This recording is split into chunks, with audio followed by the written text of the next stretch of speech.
በኢትዮጵያ ኦርቶዶክስ ተዋሕዶ ቤተክርስቲያን በጠቅላይ ቤተ ክህነት በስብከተ ወንጌል አዳራሽ የአዲስ አበባና የሸገር ከተማ ሀገረ ስብከት የ3 ወር የሥራ አፈጻጸም ሂደትና በቀጣይ ስራዎቻቸው ላይ በጋራ ለመስራት በሰፊው እየተንቀሳቀሱ መሆኑ ተገለጸ።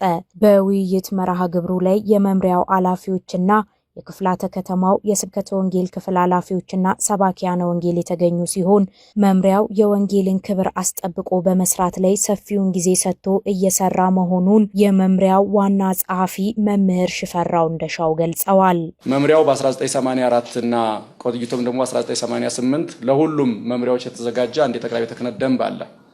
አጠቃላይ የፋይናንሱን ሁኔታ የሰው ሀብት አስተዳደሩን ሁኔታ የያዘ ደንብ ነው እንጂ በተለየ መልኩ የተቀመጠ ደንብ አልነበረም። ስለዚህ እዚህ እንትን ላይ ስንመጣ መጨረሻ ላይ ስብከተ ወንጌልና ሐዋርያዊ ተልእኮ ግን ዘመኑን በሚመጥን መልኩ ለመሄድ በጣም ተቸግረን ስለነበረ አደረጃጀት መስራት አለብን በሚል አደረጃጀትና የሥራ አፈጻጸም መመሪያ በሚል ሰርተናል። እንደ መምሪያ ያ የሥራ አፈጻጸም መመሪያ በውስጡ 10 ዋና ዋና ማስተባበሪያዎች አሉት። ከዚያ ደግሞ በእነሱ ስር ደግሞ 39 ንዑሳን ዘርፎች አሉት። ለምሳሌ ያክል እስካሁን ድረስ ሁላችን እንደምናውቀው ክርስቲያናዊ የምክር አገልግሎት ዘርፍ የሚባል ነገር በስብከተ ወንጌል ሐዋርያዊ ተልእኮም የለም። በአድባራትና በገዳማትም ደፍረን ያልሰበክናቸው ጉዳዮች ቢኖሩ የትዳር ጉዳይ፣ የልጅ አስተዳደግ ጉዳይ የማይነኩ ጉዳዮች ናቸው እንደምታውቁትና ይህንን ያካተተ እንዲሁም በአጋጣሚ እዚህ ጋር ወጥቶልናል።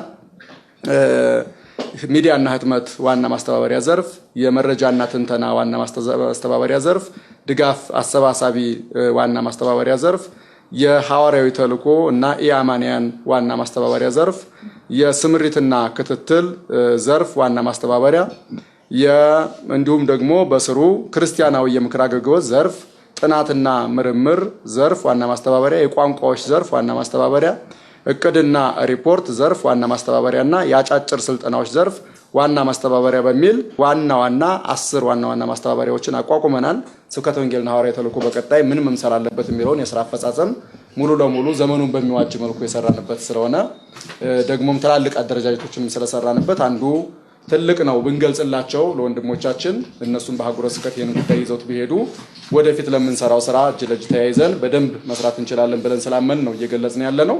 አያይዘውም መምህር ሽፈራው እንደሻው እንዳሉት መምሪያው የማህበራዊ ሚዲያን ተጠቅሞ ዘመኑን የዋጀ የአገልግሎት አሰራርን በመዘርጋት ለምእመኑ ለመቅረብ እየሰራ እንደሆነም ገልጸዋል። ሌላው ማህበራዊ ሚዲያን ከማጠናከር አንጻር ነው። ያው እንደምናውቀው ስብከተ ወንጌልና ሐዋርያዊ ተልእኮ ተደራሽነቱ ካልሰፋ አንድ ቦታ ተሰብስቦ ከተቀመጠ ጥቅም የለውም። ድሮ አባቶቻችን የወንጌል ሲሰብኩበት የነበረው መንገድ አለ። ያ ዘመኑ የሚፈቅደው ስለነበር አሁን ደግሞ ይሄ ዘመን አይፈቅድም።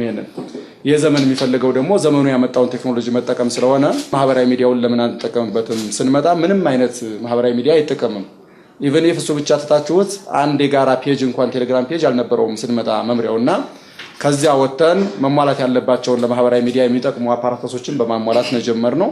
እነሱ ከተሟሉ በኋላ በስሙ ማህበራዊ ሚዲያዎች ተከፍተዋል። እንደምታዩት ምናልባትም ሼርም ላይክም ካላደረጋችሁ በዚሁ አጋጣሚ እንድታደርጉም ጥሪ እናስተላልፋለን። ማህበራዊ ሚዲያዎች ተከፍተው በዚያ ላይ መጠነኛ ትምህርቶችን እያስተላለፍን ነው። ስብከተ ወንጌል ነክ ዜናዎችንም እየሰራን ነው። ከዚህም በላይ ግን ከእናንተ ጋር ብንሰናሰል፣ ከእናንተ መረጃዎችን ብናገኝ፣ ከኛ መመሪያዎች ቢወርዱ፣ በጋራ ሀሳቦችን ብናዋጣ፣ ጽሁፎችን ብናዘጋጅ በማህበራዊ ሚዲያው ላይ የስብከተ ወንጌል ተደራሽነቱን በደንብ አድርገን ማድረስ እንችላለን ብለን እናምናለንና እዚህም ላይ የተሰራበት ለዚህ ነው። የስብከተ ወንጌልን ዓላማ ለምእመናን መግለጽ ብዙ ይቀረናል ያሉት መላከ ሰላም ቀሲስ ዳዊት ያሬድ የመምሪያው ዋና ኃላፊ ስብከተ ወንጌል ለሰው ልጆች አእምሮ ነው ያሉ ሲሆን ሰባኪያነ ወንጌል መቅደም ያለበትን ነገር ቅድሚያ ልንሰጥ ይገባል ብለዋል። ወንጌል ብናስቀድም በእርግጠኝነት ይሄ የሚያደክመውን ያህል ባልደከምን ነበር። ይሄ ቁሳዊውና ጊዜያዊው ነገር ባላደከመን ነበር። በወንጌል ልቡ የተሰበረ በወንጌል ልቡ የተነካ አማኝ ሳይጠየቅ የምንፈልገውን ነገር ያሟላልናል። ሳይጠየቅ የምንለውን ነገር ሁሉ ያደርጋል። ስለዚህ የወንጌል ጉዳይ አስፈላጊነቱ ወሳኝነቱ ከቃላት በዘለለ በተግባር መገለጥ ያለበት እውነት ነው ብለን እናምናለን። መምህራንም ይሁኑ የተለያዩ አካላትም ይሁኑ ስብከተ ወንጌል የጀርባ አጥንት የሚል ነገር ይሰማል አይደል? ብዙ ጊዜ ለንግግር ጊዜ። ነገር ግን እኔ ከጀርባ አጥንትነት በላይ አእምሮ ነው ወንጌል። በቃ አእምሮ ነው። አንዳንድ ጊዜ የጀርባ ህመምም እኮ ሰው ታሞም እኮ ሊኖር ይችላል። ምንም ችግር የለውም፣ መኖር ይቻላል አልጋ ላይ ተተኝቶ ምንም ቢሉ። ነገር ግን አእምሮ ዋናው ማዘዣ ጣቢያው አእምሮ ነው፣ የሰው ልጅን ማለት ነው። ስለዚህ ወንጌል ማለት ለቅድስት ቤተክርስቲያን አእምሮዋ ነው ብዬ ነው የማምነው። ከዚህ አንፃር አይምሮ የሆነውን ጉዳይ ወደ ኋላ አቆይቶ በአካል ላይ ጊዜ መፍጀቱ ብዙ ነገሮችን ያበላሻል። እያንዳንዱ አገልጋይ ቅዱስ ቤተክርስቲያንን ማገልገል ያለበት የወንጌል አገልግሎታችን ምን መምሰል አለበት የሚለው ነገር ካልታሰበ ዛሬ ላይ ቅጡን አጥቷል። ሁሉም ነገር ማለት ነው መስመሩን እየሳተ ነው ያለው። አባቶቻችንን አይደለም መስደብ ቀርቶ እንደው ቀና ብሎ ለማየት እንኳን የምንሰቀቅ የነበርን ሰዎች ዛሬ ላይ ከአንድ ተራ ወይም ደግሞ እንደው ከሃጡ ባነሰ መንገድ እየተዘለፉ ያለበት ነገር የመጣው ከምን የተነሳ ነው? የሥነ ምግባር ጉድለት ያመጣው ችግር ነው፣ ሌላ ነገር አይደለም። ይሄ ደግሞ ከማን ጉድለቱ የመጣው? ከኛ ከራሳችን ከአገልጋዮቹ ማለት ነው።